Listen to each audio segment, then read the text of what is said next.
வணக்கம். இந்த வீடியோ நம்ம எதை பற்றி பார்க்க போகிறோம் அப்படின்னா, தேசிய அதிவேக ரயில் கார்ப்பரேஷனில் காலியாக உள்ள கீழ்கண்ட பணியிடங்களை நிரப்ப தகுதியான நபரிடமிருந்து விண்ணப்பங்கள் வரவேற்கப்படுகின்றன.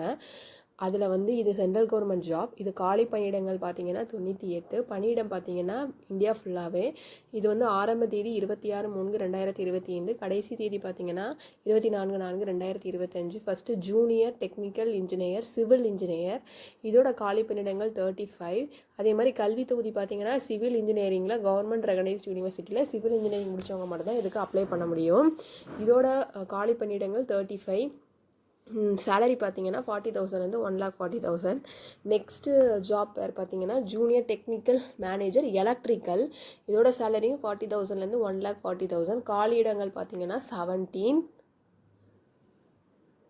இதோட கல்வி தொகுதி பார்த்தீங்க அப்படின்னா பிஇ பிடெக் அதில் எலக்ட்ரிக்கல் இன்ஜினியரிங் முடித்தவங்க கவர்மெண்ட் ரெகனைஸ்ட் யூனிவர்சிட்டி அப்படின்னா இன்ஸ்டிடியூட்டில் முடித்தவங்க மட்டும்தான் இந்த ஜாபுக்கு அப்ளை பண்ண முடியும். நெக்ஸ்ட் பார்த்தீங்கன்னா ஜூனியர் டெக்னிக்கல் மேனேஜர் எஸ்என்டி. இதில் சேலரி பார்த்தீங்கன்னா 40,000 1,40,000. இதில் காலி பணியிடங்கள் பார்த்தீங்கன்னா 3.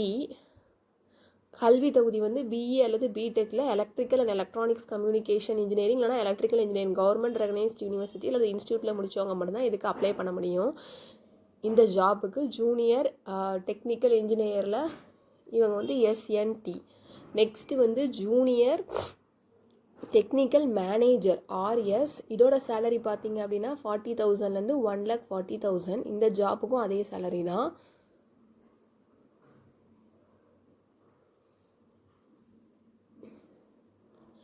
இதோட காலி பணியிடங்கள் பார்த்தீங்கன்னா 4. பிஇ அல்லது பிடெக் எலக்ட்ரிக்கல் அப்படின்னா எலக்ட்ரானிக்ஸ் கம்யூனிகேஷன் மெக்கானிக்கல் மெக்கட்ரானிக்ஸ் முடித்தவங்க கவர்மெண்ட் ரெகனைஸ்ட் யூனிவர்சிட்டி அல்லது இன்ஸ்டிடியூட்டில் இந்த பிரிவில் படித்தவங்க இந்த ஜாப்புக்கு அப்ளை பண்ணிக்கலாம். நெக்ஸ்ட்டு பார்த்தீங்கன்னா அசிஸ்டன்ட் டெக்னிக்கல் மேனேஜர் ஆர்கிடெக்சர். இதோட சம்பளம் பார்த்தீங்க அப்படின்னா 50,000 1,60,000. காலி இடங்கள் 6. கல்வி தொகுதி bachelor of architecture from recognised institution and university. டிகிரியில் ஆர்கிடெக்சர் முடித்தவங்க மட்டும்தான் இதுக்கு அப்ளை பண்ண முடியும். பணியின் பெயர் பார்த்தீங்கன்னா அசிஸ்டன்ட் மேனேஜர் ப்ரொசீஜர்மெண்ட். இதோட சேலரி பார்த்தீங்க அப்படின்னா 50,000 1,60,000. காலி இடங்கள் 1. கல்வி தொகுதி பிஇ அல்லது BTech in any discipline government recognised university and institute. பணியின் பேர் அசிஸ்டன்ட் மேனேஜர் ஜென்ரல். இதோட சேலரியும் அதே தான் 50,000 1,50,000. காலி இடங்கள் 2. Degree in discipline any government recognised university அல்லது இன்ஸ்டிடியூட். எந்த டிகிரி முடித்தாலும் இதுக்கு அப்ளை பண்ணிக்கலாம் அசிஸ்டன்ட் மேனேஜருக்கு. நெக்ஸ்ட்டு பார்த்தீங்கன்னா assistant technical manager database administrator இந்த ஜாப்புக்கு அப்ளை பண்ணுறவங்களோட சேலரி பார்த்தீங்க அப்படின்னா 50,000 1,60,000. காலி பணியிடங்கள் 1. கல்வி தொகுதி பிஇ அல்லது BTech in any discipline MCA from government recognised university institute and Oracle database administration certified professionals. இந்த எஜுகேஷனல் குவாலிஃபிகேஷன்ஸ் இருந்தால் தான் இந்த ஜாப்புக்கு நீங்கள் அப்ளை பண்ண முடியும். இதோட ஏஜ் லிமிட் பார்த்தீங்கன்னா 20 வயது பூர்த்தி அடைந்தவராகவும் 30 வயதுக்கு மேற்படாதவரும் இருத்தல் வேண்டும். விண்ணப்ப கட்டணம் ஃபீமேலுக்கு விண்ணப்ப கட்டணம் கிடையாது. எஸ்சி எஸ்டி பிடபிள்யூடிக்கு விண்ணப்ப அதர்ஸ்க்கு ₹400 நீங்கள் பே பண்ண வேண்டியது இருக்கும். கம்ப்யூட்டர் பேஸ்டு டெஸ்ட்டு தான் அண்ட் பர்சனல் இன்டர்வியூ. இது நம்ம எப்படி அப்ளை பண்ணணும்னா இதோட அஃபிஷியல் வெப்சைட் ஃபஸ்ட் நம்ம ஓப்பன் பண்ணிக்கணும். NHSRCLங்கிற அஃபிஷியல்ஸ் வெப்சைட் இதில் கொடுத்துருப்பாங்க. ரெக்யர்மெண்ட் 2025 அப்ளைன்னு சொல்லி கொடுத்துருப்பாங்க. அப்படி ஒரு இந்த இது கொடுத்தோன்னே இப்படி ஒரு பேஜ் ஓப்பன் ஆகும். இதில் இம்பார்ட்டண்ட் இன்ஃபர்மேஷன்ஸ் எப்படி நமக்கு அப்ளை பண்ணணுங்கிற இன்ஃபர்மேஷன்ஸ் ஒரு 4 பாயிண்ட்ஸ் நம்ம கொடுத்துருப்பாங்க. நெக்ஸ்ட்டு ஜென்ரல் லிங்க்ஸும் கொடுத்துருப்பாங்க. Read instructions to read advertisement register பண்ணுறது இல்லைனா ஆல்ரெடி ரிஜிஸ்டர்ஸ்ன்னு 4 பாயிண்ட்ஸ் இருக்கும். இதில் ரீட் இன்ஸ்ட்ரக்ஷன்ஸ் நம்ம இந்த ஜாப்பை பற்றி இன்னும் டீட்டெயிலாக நம்ம ரீட் பண்ணணும் அப்படின்னா அதை கிளிக் பண்ணிக்கலாம். அதுக்கப்புறம் அட்வர்டைஸ்மெண்ட்ஸ் உங்களுக்கு பார்க்கணும் அப்படின்னா அந்த கிளிக் ஹியர் இருக்கும், அந்த ஆப்ஷனை நீங்கள் கிளிக் பண்ணிக்கணும். இப்படி தான் ஒரு பேஜ் ஓப்பன் ஆகும். நீங்கள் அட்வர்டைஸ்மெண்ட்ஸ் ஓப்பன் பண்ணிங்கன்னா இப்படி ஒரு பேஜில் இந்த டீட்டெயில்ஸ் எல்லாமே கரெக்டாக கொடுத்துருப்பாங்க. நீங்கள் இதை ஒரு தடவை ரீட் பண்ணாலும் ரீட் பண்ணிக்கலாம். இதில் எந்த டேட்லேருந்து எந்த டேட்டுக்குள்ளே அப்ளை பண்ணலாம், எந்த எஜுகேஷன் குவாலிஃபிகேஷன்ஸ் எந்த போஸ்ட்டுக்கு நம்ம அப்ளை பண்ணுறோமோ அதுக்கான எஜுகேஷனல் குவாலிஃபிகேஷன்ஸ் எல்லாமே இதில் டீட்டெயில்ஸாக கொடுத்துருப்பாங்க. இதில் வந்து டு ரிஜிஸ்டர்ன்னு இருக்கும். ஆல்ரெடி ரிஜிஸ்டர் லாகின் பண்ணணும்னா அதுக்கு மேலே ஒரு ஆப்ஷன் இருக்கும். இப்போ நம்ம புதுசாக தான் ரிஜிஸ்டர் பண்ண போகிறோம், அதனால் டு ரிஜிஸ்டர்ஸ்ன்னு நம்ம கொடுத்துக்கணும். ஃபஸ்ட்டு நம்மளோட ரிஜிஸ்ட்ரேஷன்ஸ் பார்த்தீங்கன்னா நம்மளோட பேசிக் டீட்டெயில்ஸ் தான் கொடுக்க வேண்டியது இருக்கும். நம்மளுடைய நேம்,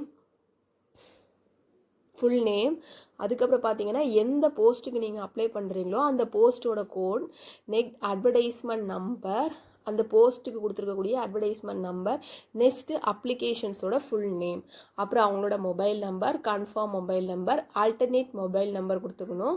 இமெயில் அட்ரஸ், நம்மளுடைய இமெயில் அட்ரஸ், எந்த இமெயில் அட்ரஸை நீங்கள் யூஸில் வச்சுருக்கீங்களோ அந்த இமெயில் அட்ரஸ் மட்டும்தான் நீங்கள் கொடுக்கணும். அதில் ஜென்ரேட் ஓடிபின்னு கொடுத்துட்டிங்கன்னா உங்களோட இமெயில் அட்ரஸுக்கு ஓடிபி வந்துடும். ஓடிபி போனோடனே அது உங்களுக்கு வெரிஃபை ஆனதுக்கப்புறம் உங்களுக்கு ஒரு ரிஜிஸ்ட்ரேஷன்ஸ் ஐடியும் பாஸ்வேர்டும் நீங்கள் கொடுத்த மெயில் ஐடிக்கும் உங்களுடைய மொபைல் நம்பருக்கும் ரிஜிஸ்டர் ஆகிடும். அதை வச்சு தான் நம்ம அடுத்தால to register, already register login ஒரு ஆப்ஷன் இருக்கும். இந்த லாகின் ஆப்ஷனில் போய் உங்கள் நம்பருக்கும் உங்களோட மெயில் ஐடிக்கும் ஒரு ரிஜிஸ்ட்ரேஷன்ஸ் ஐடி வந்திருக்கும். அதை நம்ம ஓப்பன் பண்ணி கொடுத்தோன்னே இப்படி ஒரு பேஜ் ஓப்பன் ஆகும். இதில் பார்த்தீங்கன்னா first personal details, post apply details, test, city, preference இப்படிங்கிற 3 ஆப்ஷன் கொடுப்பாங்க. இந்த 3 ஆப்ஷன் நம்ம ஃபில் பண்ண வேண்டியிருக்கும். ஃபஸ்ட்டு போஸ்ட் அப்ளை டீட்டெயில்ஸில் நீங்கள் எந்த டீட்டெயில்ஸ் என்ன போஸ்ட்டுக்கு அப்ளை பண்ணியிருக்கீங்களோ அது, அப்புறம் உங்களோட அப்ளிகேஷன் நம்பர், உங்களோட போஸ்ட் கோட், அட்வர்டைஸ்மெண்ட் நம்பர் எல்லாமே அதிலே நீங்கள் டைப் பண்ணது வந்துடும். நெக்ஸ்ட் பார்த்தீங்கன்னா டேட் ஆஃப் பர்த் கொடுக்க வேண்டியது இருக்கும். டேட் ஆஃப் பர்த் கொடுத்த உடனே நேஷ்னாலிட்டி என்னன்னு சொல்லி நம்ம கொடுக்கணும். ரிசர்வேஷன் கேட்டகரி, நம்மளோட கேட்டகரி என்னன்னு சொல்லி நம்ம டீட்டெயில்ஸ் எல்லாமே அதில் ஃபில்அப் பண்ண வேண்டியது இருக்கும். இதான் நம்மளோட பர்சனல் டீட்டெயில்ஸில் இது எல்லாமே நம்ம ஃபில்அப் பண்ணி முடிச்சதுக்கப்புறம் நெக்ஸ்ட்டு பார்த்தீங்கன்னா குவாலிஃபிகேஷன் டீட்டெயில்ஸ் வந்து ஃபில்அப் பண்ண வேண்டியது இருக்கும். இதில் நீங்கள் கொடுத்த டீட்டெயில்ஸ் எல்லாமே அதிலே ஃபஸ்ட்டு என்ன போஸ்ட்டுக்கு நம்ம அப்ளை பண்ணியிருக்கோமோ அதை நீங்கள் கரெக்டாக செக் பண்ணிக்கோங்க. நெக்ஸ்ட்டு உங்களோட அப்ளிகேஷன் நம்பர் அதிலே உங்களுக்கு ஷோ ஆகிடும். நெக்ஸ்ட்டு பார்த்தீங்க அப்படின்னா பர்சனல் டீட்டெயில்ஸில் நெக்ஸ்ட்டு குவாலிஃபிகேஷன் டீட்டெயில்ஸ் வந்து ஃபில்அப் பண்ண வேண்டியது இருக்கும். நெக்ஸ்ட் குவாலிஃபிகேஷன் டீட்டெயில்ஸ் பார்த்தீங்கன்னா ஃபஸ்ட்டு மெட்ரிகுலேஷன் டென்த்து பற்றின டீட்டெயில்ஸ் எல்லாமே நீங்கள் ஃபில்அப் பண்ண வேண்டியிருக்கும். First name of the board and council, state போர்டா எந்த போர்டுங்கிறத நம்ம அதில் டைப் பண்ணிக்கணும். நெக்ஸ்ட்டு டேட் ஆஃப் பாசிங், எந்த டேட்டில் நீங்கள் பாஸ் பண்ணீங்களோ அது.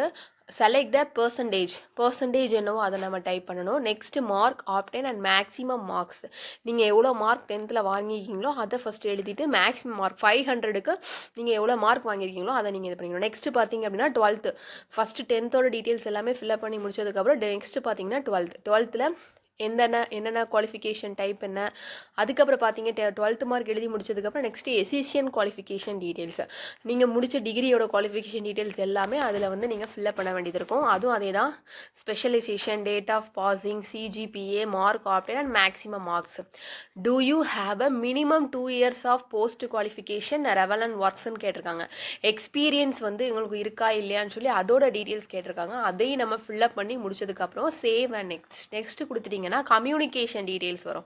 கம்யூனிகேஷன் டீட்டெயில்ஸில் உங்களோட வீட்டு அட்ரஸ் வந்து நம்ம கொடுக்க வேண்டியது இருக்கும். அட்ரஸ் லைன் 1ல் உங்களுடைய தெரு பெயர், அதுக்கப்புறம் நீங்கள் இருக்கக்கூடிய தாலுகா பெயர், அதுக்கப்புறம் உங்களுடைய ஸ்டேட் நேம் எல்லாமே கொடுக்கணும். பெர்மனன்ட் அட்ரஸ் சேம் அஸ் த கரஸ்பாண்ட் அட்ரஸ், சேம்னா நீங்கள் அதில் சேம்னு கொடுக்கணும், இல்லைனா நீங்கள் பெர்மனன்ட் அட்ரஸும் நாங்கள் டைப் பண்ண வேண்டியது இருக்கும். நெக்ஸ்ட்டு அது கொடுத்து முடிச்சோடனே டெஸ்ட் சிட்டி ப்ரெஃபரன்ஸ்ன்னு இருக்கும். இதில் எந்த சிட்டியில் வந்து நீங்கள் எக்ஸாம் வந்து ப்ரிஃபர் பண்ணுறீங்க, ஃபஸ்ட்டு, செகண்டு, தேர்டு 3 கேட்டிருக்காங்க. ஃபஸ்ட்டு உங்களுக்கு வந்து இப்போ நீங்கள் சென்னை கொடுக்குறீங்க, உங்களுக்கு வந்து சென்னை கொடுத்துட்டீங்க, ஒருவேளை சென்னையில் எல்லாமே ஃபில் ஆகிட்டு கிடைக்கலன்னா நெக்ஸ்ட்டு நீங்கள் கிடைக்கக்கூடிய 2 போடுறதா எல்லாமே அதில் உங்களுக்கு கிடைக்கும். அதில் கொடுத்து முடிச்சதுக்கப்புறம் சேவ் அண்ட் நெக்ஸ்ட் கொடுத்தோன்னே டாக்குமெண்ட் அண்ட் பேமெண்ட், டாக்குமெண்ட் எல்லாமே உங்களுக்கு அப்லோட் பண்ண வேண்டியது இருக்கும். Upload the scan copy of the recent passport size ஃபோட்டோவை நீங்கள் அப்ளை பண்ணணும்.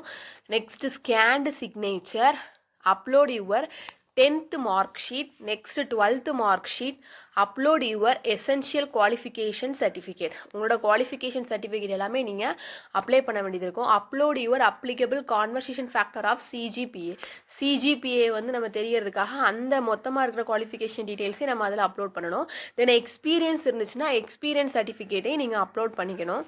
இதில் ஃபீஸ், நெக்ஸ்ட்டு பார்த்தீங்கன்னா பேமெண்ட், நம்ம என்ன பேமெண்ட் பண்ணமோ அதை நம்ம பேமெண்ட் பண்ணி முடிச்சோன்னே இல்லை டிக்ளரேஷன் பாக்ஸில் எல்லாமே நீங்கள் டிக் கொடுத்துட்டு கீழே சப்மிட்டுன்னு கொடுத்துட்டிங்கன்னா நீங்கள் ரெஜிஸ்ட்ரேஷன்ஸ் உங்களுக்கு ஃபில்அப் பண்ணி முடிச்சோடனே ப்ரிவியூ ஆகும். உங்களோட அப்ளிகேஷன் டீட்டெயில்ஸ் எல்லாமே உங்களுக்கு ப்ரிவியூ ஆகும். அதை நீங்கள் வந்து பிரிண்ட் அவுட் எடுத்து வச்சுக்கலாம்.